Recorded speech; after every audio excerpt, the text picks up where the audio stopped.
हरे Krishna. What पूर्णिमा का दिन नारी शक्ति के तप और वृक्ष पूजन की परंपरा के साथ ही भगवान श्री हरि विष्णु के सत्य स्वरूप श्री सत्यनारायण भगवान की कृपा प्राप्ति का भी विशेष अवसर है। ऐसी मान्यता है कि व्रत, उपवास और वट वृक्ष पूजन के साथ अगर इस दिन श्रद्धा पूर्वक श्री सत्यनारायण व्रत कथा का श्रवण और पूजन किया जाए तो मनुष्य को समस्त सांसारिक कष्टों से मुक्ति, सुख, समृद्धि और जीवन में स्थिरता प्राप्त होती है। पूर्णिमा का दिन स्वयं चंद्रमा की पूर्णता, मन की शुद्धता और भक्ति की पूर्ण भावना का प्रतीक होता है। इस दिन श्री सत्यनारायण भगवान की कथा से घर में सत्य, शांति, सुख और सौभाग्य का वास होता है। तो आइए प्रिय श्रोताओं, आज श्री सत्यनारायण भगवान की कथा का श्रवण करने से पहले हम सभी श्री भगवान गणेश जी का आह्वान करें। हे गजानन, हे गणपति, आप बुद्धि, विवेक और शुभारंभ के देवता हैं। आपके स्मरण मात्र से सारे विघ्न समाप्त हो जाते हैं और सभी कार्य मंगलमय रूप में पूर्ण होते हैं। आज जब हम वट पूर्णिमा व्रत, श्री सत्यनारायण भगवान की पूजा या कोई भी धार्मिक कार्य आरंभ कर रहे हैं तो सबसे पहले आपके श्री चरणों में साष्टांग प्रणाम करते हैं। कृपा कर हमारे मन, वाणी और कर्म को पवित्र करें, हमारे कार्यों में आने वाले सभी विघ्नों को दूर करें और इस पावन अनुष्ठान को निर्विघ्न, पुण्यदायक और कल्याणकारी बनाएं। हे श्री सत्यनारायण भगवान, आप ही संसार के आधार हैं, आप ही सत्य के रक्षक हैं। आज वट पूर्णिमा के पुण्य अवसर पर हम श्रद्धा भाव से आपके चरणों में नमन करते हैं। हमसे जाने अनजाने में हुई भूलों के लिए क्षमा करें और हमारे जीवन में सत्य, श्रद्धा और सेवा का दीप जलाएं। हमारी मनोकामनाएं पूर्ण हो, हमारे परिवार में सुख शांति बनी रहे और हम सदा आपके सत्य पथ पर चलें, ऐसी कृपा हमें प्रदान करें। आइए अब श्रवण करते हैं श्री सत्यनारायण भगवान की दिव्य कथा जो कल्याण का द्वार खोलती है। पौराणिक कथा के अनुसार एक समय नैमिषारण्य तीर्थ में शौनक आदि 88,000 ऋषियों ने श्री सूत जी से कहा, हे प्रभु, इस कलयुग में वेद विद्या रहित मनुष्यों को प्रभु भक्ति किस प्रकार मिलेगी और उनका उद्धार कैसे होगा? हे मुनिश्रेष्ठ, कोई ऐसा तप कहिए जिससे थोड़े समय में पुण्य प्राप्त होवे और मनोवांछित फल मिले। ऐसी कथा को सुनने की हमारी इच्छा है। सर्वशास्त्र ज्ञाता श्री सूत जी बोले, हे वैष्णवों में पूज्य, आप सबने प्राणियों के हित की बात पूछी है। अब मैं उस श्रेष्ठ व्रत को आप लोगों से कहूँगा जिस व्रत को नारद जी ने श्री लक्ष्मी नारायण भगवान से पूछा था और लक्ष्मीपति ने मुनिश्रेष्ठ नारद जी से कहा था। सो ध्यान पूर्वक सुनो। एक समय योगीराज नारद जी दूसरों के हित की इच्छा से अनेक लोकों में घूमते हुए मृत्यु लोक में आ पहुंचे। यहाँ अनेक योनियों में जन्मे हुए प्रायः सभी मनुष्यों को अपने कर्मों के अनुसार अनेकों दुखों से पीड़ित देखकर सोचा कि किस यत्न के करने से निश्चय ही प्राणियों के दुखों का नाश हो सकेगा। ऐसा मन में सोचकर देवर्षि मुनि श्री विष्णु लोक को गए। वहाँ श्वेत वर्ण और 4 भुजाओं वाले देवों के ईश नारायण को देखकर, जिनके हाथों में शंख, चक्र, गदा और पद्म थे तथा वरमाला पहने हुए थे, स्तुति करने लगे। हे भगवान, आप अत्यंत शक्ति से संपन्न हैं। मन तथा वाणी भी आपको नहीं पा सकती। आपका आदि, मध्य, अंत भी नहीं है। आप निर्गुण स्वरूप, सृष्टि के आदिभूत और भक्तों के सभी दुखों को नष्ट करने वाले हो। आपको मेरा नमस्कार है। नारद जी से इस प्रकार की स्तुति सुनकर भगवान श्री विष्णु बोले, हे मुनिश्रेष्ठ, आपके मन में क्या है? आपका किस काम के लिए आगमन हुआ है? निसंकोच कहिए। तब नारद मुनि बोले, प्रभु, मृत्युलोक में सब मनुष्य जो अनेक योनियों में पैदा हुए हैं, अपने अपने कर्मों के द्वारा अनेक प्रकार के दुखों से दुखी हो रहे हैं। हे नाथ, यदि आप मुझ पर दया रखते हो तो बतलाइए कि उन मनुष्यों के सब दुख थोड़े से ही प्रयत्न से कैसे दूर हो सकते हैं? तब श्री विष्णु भगवान जी बोले, हे नारद, मनुष्यों की भलाई के लिए तुमने बहुत अच्छी बात पूछी है। जिस काम के करने से मनुष्य मोह से छूट जाता है वह मैं कहता हूँ, सुनो। बहुत पुण्य देने वाला, स्वर्ग तथा मृत्युलोक दोनों में दुर्लभ एक अत्यंत उत्तम व्रत है। आज मैं प्रेमवश होकर तुमसे कहता हूँ, श्री सत्यनारायण भगवान का ये व्रत अच्छी तरह विधि पूर्वक करके मनुष्य धरती पर आयु पर्यंत सुख भोग कर मरने पर मोक्ष को प्राप्त होता है। श्री भगवान के वचन सुनकर नारद मुनि बोले, हे भगवान, उस व्रत का फल क्या है, क्या विधान है, और किसने यह व्रत किया है, और किस दिन यह व्रत करना चाहिए, विस्तार पूर्वक कहिए। भगवान विष्णु बोले, हे नारद, दुख शोक आदि को दूर करने वाला, धन धान्य को बढ़ाने वाला, सौभाग्य तथा संतान को देने वाला यह व्रत सब स्थानों पर विजय करने वाला है। भक्ति और श्रद्धा के साथ किसी भी दिन मनुष्य श्री सत्यनारायण की प्रातःकाल के समय ब्राह्मणों और बंधुओं के साथ धर्म परायण होकर पूजा करे। भक्ति भाव से नैवेद्य केले का फल, शहद, घी, दूध और गेहूं का आटा सवाया लेवे। गेहूं के अभाव में साठी का चूर्ण भी ले सकते हैं और सब पदार्थों को भगवान को अर्पण कर देवे तथा बंधुओं सहित ब्राह्मणों को भोजन करावे। पश्चात स्वयं भोजन करे। रात्रि में नृत्य गीत आदि का आयोजन कर सत्यनारायण भगवान का ध्यान करते हुए समय बिताए। इस तरह व्रत करने पर मनुष्यों की इच्छा निश्चय पूरी होती है। विशेष रूप से कलिकाल में भूमि पर यही मोक्ष का सरल उपाय है। प्रेम से बोलिए श्री सत्यनारायण भगवान की जय। श्री सत्यनारायण व्रत कथा का प्रथम अध्याय संपूर्ण। दूसरा अध्याय। श्री सूत जी बोले, हे ऋषियों, जिसने पहले समय में इस व्रत को किया है उसका इतिहास कहता हूँ, ध्यान पूर्वक सुनो। सुंदर काशीपुरी नगरी में एक अत्यंत निर्धन ब्राह्मण रहता था। वह भूख और प्यास से बेचैन हुआ नित्य पृथ्वी पर घूमता था। ब्राह्मणों से प्रेम करने वाले भगवान ने ब्राह्मण को दुखी देखकर बूढ़े ब्राह्मण का रूप धरकर उसके पास जाकर आदर पूर्वक पूछा, हे विप्र, तुम नित्य दुखी होकर पृथ्वी पर क्यों घूमते हो? हे ब्राह्मण, ये सब मुझसे कहो, मैं सुनना चाहता हूँ। तब वह ब्राह्मण बोला, मैं निर्धन ब्राह्मण हूँ, भिक्षा के लिए पृथ्वी पर फिरता हूँ। हे भगवान, यदि आप इससे छुटकारा पाने का कोई उपाय जानते हो तो कृपा कर मुझे बताएं। वृद्ध ब्राह्मण बोला, हे विप्र, सत्यनारायण भगवान मनोवांछित फल देने वाले हैं, इसलिए तुम उनका पूजन करो, जिसके करने से मनुष्य सब दुखों से मुक्त हो जाता है। तब ब्राह्मण को व्रत का सारा विधान बतलाकर बूढ़े ब्राह्मण का रूप धारण करने वाले श्री सत्यनारायण भगवान वहीं अंतर्ध्यान हो गए। जिस व्रत को वृद्ध ब्राह्मण ने बतलाया है, मैं उसको अवश्य करूंगा, यह निश्चय करने पर उसे रात भर नींद नहीं आई। सवेरे उठकर सत्यनारायण भगवान के व्रत का निश्चय कर वह भिक्षा के लिए चला। उस दिन उसको भिक्षा में बहुत सारा धन मिला, जिससे बंधु बांधवों के साथ उसने सत्यनारायण भगवान का व्रत किया। इसके करने से वह ब्राह्मण सब दुखों से छूटकर अनेक प्रकार की संपत्तियों से युक्त हुआ। उस समय से वह ब्राह्मण हर मास व्रत करने लगा। इस तरह सत्यनारायण भगवान के व्रत को जो भी करेगा वह मनुष्य सब दुखों से छूट जाएगा। इस तरह नारद जी से सत्यनारायण भगवान का कहा हुआ यह व्रत मैंने तुमसे कहा। हे विप्रो, मैं अब और क्या कहूँ? तब ऋषिगण बोले, हे मुनीश्वर, संसार में इस ब्राह्मण से सुनकर किस किसने इस व्रत को किया, हम वह सब भी सुनना चाहते हैं। इसके लिए हमारे मन में अत्यंत जिज्ञासा हो रही है।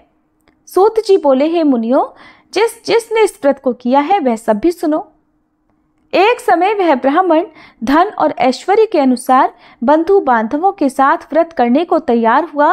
उसी समय एक लकड़ी बेचने वाला बूढ़ा आदमी आया और बाहर लकड़ियों को रखकर ब्राह्मण के मकान में गया। प्यास से दुखी लकड़हारा उनको व्रत करते देखकर ब्राह्मण को नमस्कार करके कहने लगा, ये आप क्या कर रहे हैं? इसके करने से क्या फल मिलता है? कृपा करके मुझको बताइए। ब्राह्मण ने कहा, सब मनोरथों को पूर्ण करने वाला यह सत्यनारायण भगवान व्रत है। इसकी ही कृपा से मेरे यहाँ धन धान्य आदि की वृद्धि हुई है। ब्राह्मण से इस व्रत के बारे में जानकर लकड़हारा अत्यंत प्रसन्न हुआ। चरणामृत लेकर प्रसाद ग्रहण करने के बाद वह अपने घर को गया। अगले दिन लकड़हारे ने अपने मन में इस प्रकार का संकल्प लिया कि आज गांव में लकड़ी बेचने से जो धन मिलेगा उसी से सत्यनारायण भगवान का उत्तम व्रत करूंगा।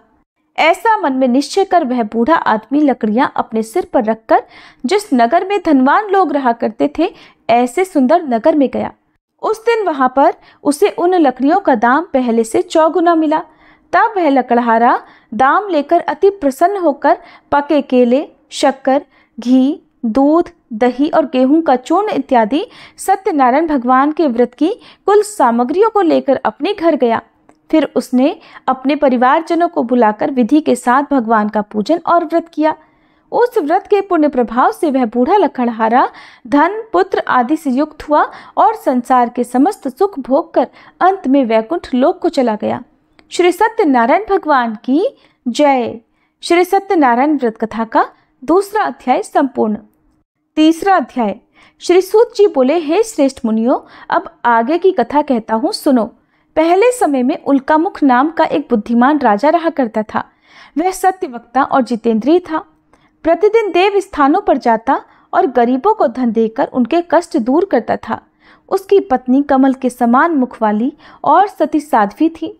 पुत्र प्राप्ति के लिए भद्रशिला नदी के तट पर उन दोनों ने सत्यनारायण भगवान का व्रत किया। उस समय वहां एक साधु नामक वैश्य आया। उसके पास व्यापार के लिए बहुत सारा धन था। वह नाव को किनारे पर ठहराकर राजा के पास आ गया और राजा को व्रत करते देखकर विनय के साथ पूछने लगा, हे राजन, भक्तियुक्त चित्त से ये आप क्या कर रहे हैं? मेरी सुनने की इच्छा है, सो आप मुझे ये बताइए। तब राजा बोला, हे वैश्य, अपने बांधवों के साथ पुत्र आदि की प्राप्ति के लिए यह महाशक्तिवान सत्यनारायण भगवान का व्रत और पूजन में कर रहा हूँ। राजा के वचन सुनकर साधु आदर से बोला, हे राजन, मुझसे भी इसका सब विधान कहो। मैं भी आपके कहे अनुसार इस व्रत को अवश्य करूंगा। मेरी भी कोई संतान नहीं है और मुझे विश्वास है कि इस व्रत के करने से निश्चय ही मुझे संतान प्राप्ति होगी। तब राजा से सब विधान सुनकर व्यापार से निवृत्त होकर वह आनंद के साथ अपने घर को गया। साधु ने अपनी स्त्री को संतान देने वाले इस व्रत को सुनाया और प्रण किया कि जब मेरे यहाँ संतान होगी तब मैं इस व्रत को करूंगा।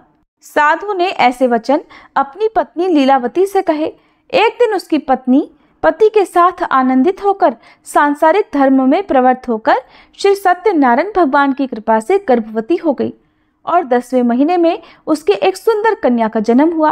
वह कन्या दिनों दिन इस तरह बढ़ने लगी जैसे शुक्ल पक्ष का चंद्रमा बढ़ता है। कन्या का नाम कलावती रखा गया। तब लीलावती ने मीठे शब्दों में अपने पति से कहा कि स्वामी, जो आपने संकल्प लिया था कि मैं संतान होने पर सत्यनारायण भगवान का व्रत करूंगा, अब आप उसे करिए।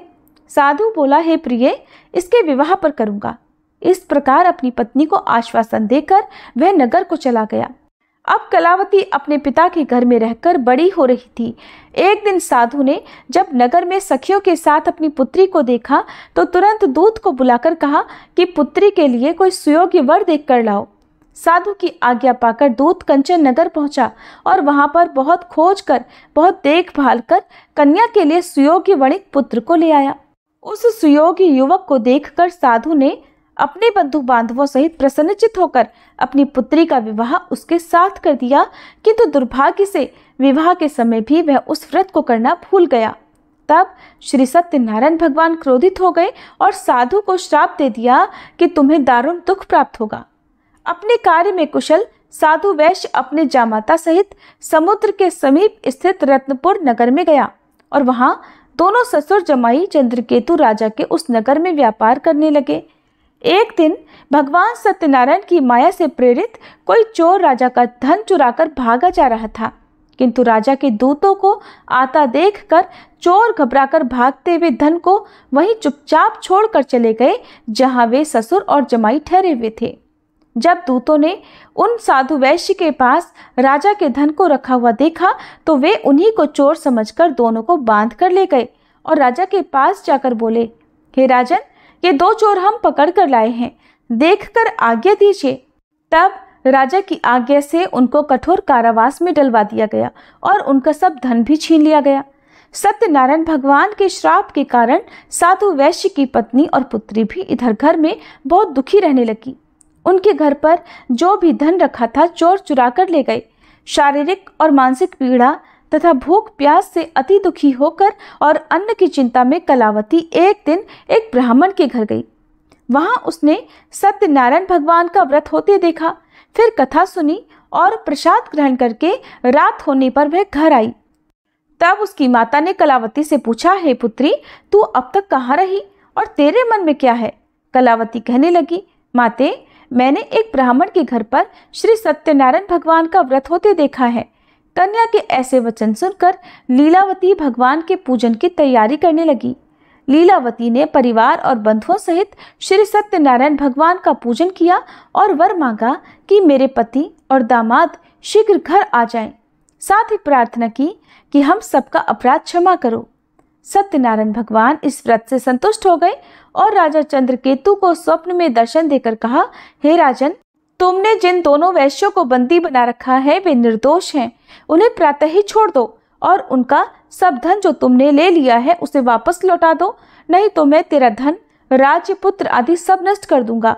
राजा से ऐसे वचन कहकर भगवान अंतर्ध्यान हो गए। प्रातःकाल राजा चंद्रकेतु ने सभा में अपना स्वप्न सुनाया। फिर दोनों वणिक पुत्रों को कैद से मुक्त कर सभा में बुलाया। दोनों ने आते ही राजा को नमस्कार किया। राजा मीठे वचनों से बोला, हे महानुभावों, तुम्हें दैववश ऐसा कठिन दुख प्राप्त हुआ है, अब तुम्हें कोई भय नहीं। ऐसा कहकर राजा ने उनको नए नए वस्त्र आभूषण पहनाए और उनका जितना धन लिया था उससे दोगुना धन देकर आदर सहित विदा कर दिया। तब वे दोनों वैश्य अपने घर को चल दिए। श्री सत्यनारायण भगवान की जय। श्री सत्यनारायण व्रत कथा का 3रा अध्याय संपूर्ण। 4था अध्याय। श्री सूत जी बोले, साधु बनिया मंगलाचरण कर और ब्राह्मणों को धन देकर अपने नगर के लिए चल पड़ा। साधु के कुछ दूर जाने पर इधर भगवान सत्यनारायण की उसकी सत्यता की परीक्षा लेने के विषय में जिज्ञासा हुई। तब वे एक दंडी का वेश बनाकर उस बनिए के सामने गए और पूछा, साधो, तुम्हारी नाव में क्या भरा है? तब धन के मद में चूर दोनों महाजनों ने अवहेलना पूर्वक हंसते हुए कहा, दंडी सन्यासी, क्यों पूछ रहे हो? क्या कुछ मुद्रा लेने की इच्छा है? हमारी नाव में तो लता और पत्ते आदि भरे हैं। उनकी ऐसी निष्ठुर वाणी सुनकर दंडी वेशधारी भगवान बोले, तुम्हारी बात सच हो जाए। ऐसा कहकर दंडी सन्यासी को रूप धारण किए हुए भगवान कुछ दूर जाकर समुद्र के समीप बैठ गए। इधर दंडी के चले जाने पर नित्य क्रिया करने के बाद उतराई हुई यानी जल में ऊपर की ओर उठी हुई नौका को देखकर साधु अत्यंत आश्चर्य में पड़ गया और नाव में लता और पत्ते आदि देखकर मूर्छित होकर पृथ्वी पर गिर पड़ा। होश आने पर वणिक पुत्र चिंतित हो गया। तब उसके दामाद ने इस प्रकार कहा कि पिताजी, आप शोक क्यों करते हैं? दंडी ने श्राप दे दिया है। इस स्थिति में वे ही चाहें तो सब कुछ कर सकते हैं, इसमें संशय नहीं। अतः उन्हीं की शरण में हमको चलना चाहिए और वहीं मन की इच्छा पूर्ण होगी। दामाद की बात सुनकर वह साधु बनिया उनके पास गया और वहां दंडी को देखकर उसने भक्ति पूर्वक उन्हें प्रणाम किया तथा आदर पूर्वक कहने लगा कि आपके सम्मुख मैंने जो कुछ कहा है, असत्य भाषण रूप अपराध किया है, आप कृपया मेरे उस अपराध को क्षमा कर दीजिए। ऐसा कहकर बार बार प्रणाम करके वह महान शोक से व्याकुल हो गया। दंडी ने उस बनिए को रोते हुए देखकर कहा, हे मूर्ख, रो मत, मेरी बात सुनो। मेरी पूजा से उदासीन होने के कारण तथा मेरी आज्ञा से ही तुमने बार बार दुख प्राप्त किया है। भगवान की ऐसी वाणी सुनकर वह उनकी स्तुति करने लगा। साधु ने कहा, हे प्रभु, ये आश्चर्य की बात है कि आपकी माया से मोहित होने के कारण ब्रह्मादि देवता भी आपके गुणों और रूपों को यथावत रूप से नहीं जान पाते। फिर मैं मूर्ख आपकी माया से मोहित होने के कारण भला कैसे जान सकता हूँ? प्रभु, आप मुझ पर कृपा कीजिए और मुझ पर प्रसन्न होइए। मैं अपनी धन संपत्ति के अनुसार आपकी पूजा करूंगा। मैं आपकी शरण में हूँ। मेरा जो नौका में स्थित पूरा धन था उसकी और मेरी रक्षा करें। उस बनिए की भक्ति युक्त वाणी सुनकर भगवान जनार्दन संतुष्ट हो गए। भगवान जनार्दन उसे अभीष्ट वर प्रदान कर वहीं अंतर्ध्यान हो गए। इसके बाद वह साधु अपनी नौका में चढ़ा और उसे धन धान्य से भरी हुई देखकर भगवान सत्यदेव की कृपा से हमारा मनोरथ सफल हो गया। ऐसा कहकर स्वजनों के साथ उसने भगवान की विधिवत पूजा की। भगवान श्री सत्यनारायण की कृपा से वह आनंद से परिपूर्ण हो गया और नाव को प्रयत्न पूर्वक संभाल कर उसने अपने देश के लिए प्रस्थान किया। साधु बनिए ने अपने दामाद से कहा, वह देखो, मेरी रत्नपुरी नगरी दिखाई दे रही है। इसके बाद उसने अपने धन के रक्षक दूत को अपने आने का समाचार देने के लिए अपनी नगरी में भेजा। उसके बाद उस दूत ने नगर में जाकर साधु की पत्नी को हाथ जोड़कर प्रणाम किया और उसके लिए अभीष्ट बात की। सेठ जी अपने दामाद और बंधु वर्ग के साथ बहुत सारे धन धान्य से संपन्न होकर नगर के निकट पधार गए हैं। दूत के मुख से ये बात सुनकर वह अत्यंत आनंदित हुई और उस साध्वी ने श्री सत्यनारायण की पूजा करके अपनी पुत्री से कहा, पुत्री, मैं साधु के दर्शन करने के लिए जा रही हूँ, तुम भी जल्दी आना। माता का ऐसा वचन सुनकर व्रत को समाप्त करके प्रसाद का परित्याग करके कलावती भी अपने पति का दर्शन करने के लिए चल पड़ी। इससे भगवान सत्यनारायण रुष्ट हो गए और उन्होंने उसके पति को तथा नौका को धन के साथ हरण करके जल में डुबो दिया। इसके बाद कलावती कन्या अपने पति को न देखकर महान शोक से रुदन करती हुए पृथ्वी पर गिर पड़ी। नाव का अदर्शन और कन्या को अत्यंत दुखी देखकर भयभीत मन से साधु बनिया ने सोचा, ये क्या आश्चर्य हो गया। नाव का संचालन करने वाले भी सभी चिंतित हो गए। इसके बाद वह लीलावती भी कन्या को देखकर दुख से व्याकुल हो गई और अत्यंत दुख से विलाप करती हुई अपने पति से इस प्रकार बोली, स्वामी, अभी अभी नौका के साथ वह अदृश्य कैसे हो गया। न जाने किस देवता की उपेक्षा से वह नौका हरण कर ली गई, या फिर श्री सत्यनारायण का महात्म्य भला कौन जान सकता है। ऐसा कहकर वह अपने परिवारजनों के साथ विलाप करने लगी और कलावती कन्या को गोद में लेकर रोने लगी। कलावती भी अपने पति के नष्ट हो जाने पर दुखी हो गई और पति की पादुका लेकर उनका अनुगमन करने के लिए उसने मन में निश्चय किया। कन्या के इस प्रकार के आचरण को देखकर पत्नी सहित वह धर्म के साधु बनिया अत्यंत शोक व्याकुल हो गया और सोचने लगा, या तो भगवान सत्यनारायण ने यह अपहरण किया है या फिर हम सभी भगवान सत्यदेव की माया से मोहित हो गए हैं। अपनी धन की शक्ति के अनुसार मैं भगवान श्री सत्यनारायण की पूजा करूंगा। तब सभी को बुलाकर इस प्रकार कहकर उसने अपने मन की इच्छा प्रकट की और बारंबार भगवान सत्यदेव को दंडवत प्रणाम किया। इससे दीनों के परिपालक भगवान सत्यदेव प्रसन्न हो गए। भक्त वत्सल भगवान ने कृपा पूर्वक आकाशवाणी की कि तुम्हारी कन्या प्रसाद छोड़कर अपने पति को देखने चली आई है। निश्चय ही इस कारण उसका पति अदृश्य हो गया है। यदि घर जाकर यह प्रसाद ग्रहण करके वापस आए तो हे साधु बनिया, तुम्हारी पुत्री पति को प्राप्त करेगी, इसमें संशय नहीं। कलावती ने भी यह दिव्य आकाशवाणी सुनी तो वह शीघ्र ही अपने घर गई और उसने प्रसाद ग्रहण किया। वापस आकर उसने अपने परिवारजनों और अपने पति को भी देखा। तब कलावती कन्या ने अपने पिता से कहा कि पिताजी, अब तो घर चलिए, देरी क्यों कर रहे हैं। कन्या की बात सुनकर वणिक पुत्र संतुष्ट हो गया और विधि विधान से भगवान सत्यनारायण का पूजन करके धन तथा बंधु बांधवों के साथ अपने घर को गया। इसके बाद पूर्णिमा और संक्रांति पर्वों पर भगवान सत्यनारायण का पूजन करते हुए इस लोक में सुख भोग कर अंत में वह सत्यपुर वैकुंठ लोक को चला गया। प्रेम से बोलिए श्री सत्यनारायण भगवान की जय।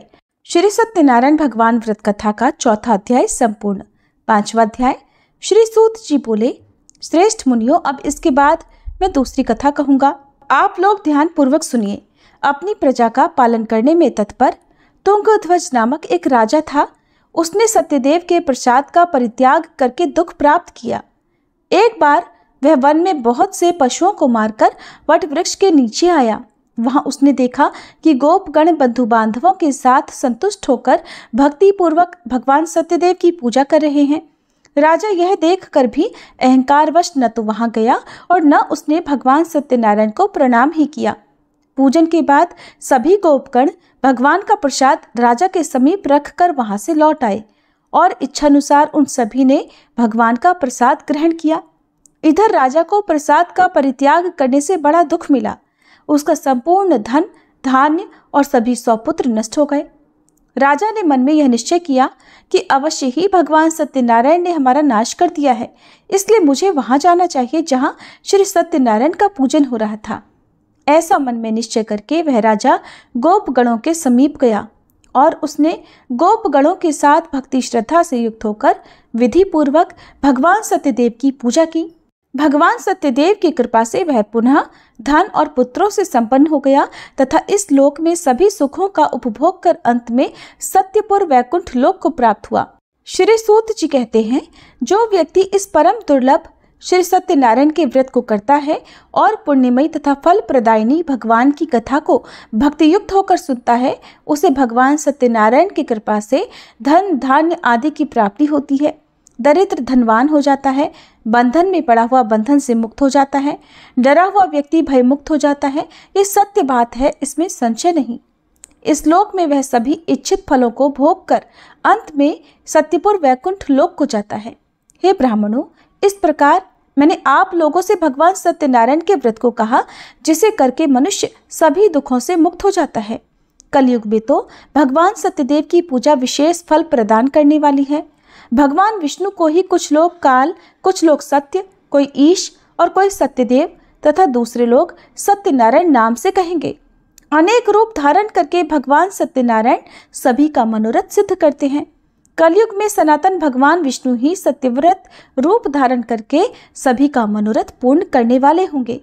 हे श्रेष्ठ मुनियों, जो व्यक्ति नित्य भगवान सत्यनारायण की इस व्रत कथा को पढ़ता है, सुनता है, भगवान सत्यनारायण की कृपा से उसके सभी पाप नष्ट हो जाते हैं। हे मुनीश्वरों, पूर्व काल में जिन लोगों ने भगवान सत्यनारायण का व्रत किया था, उसके अगले जन्म का वृतांत कहता हूँ, आप लोग सुनिए।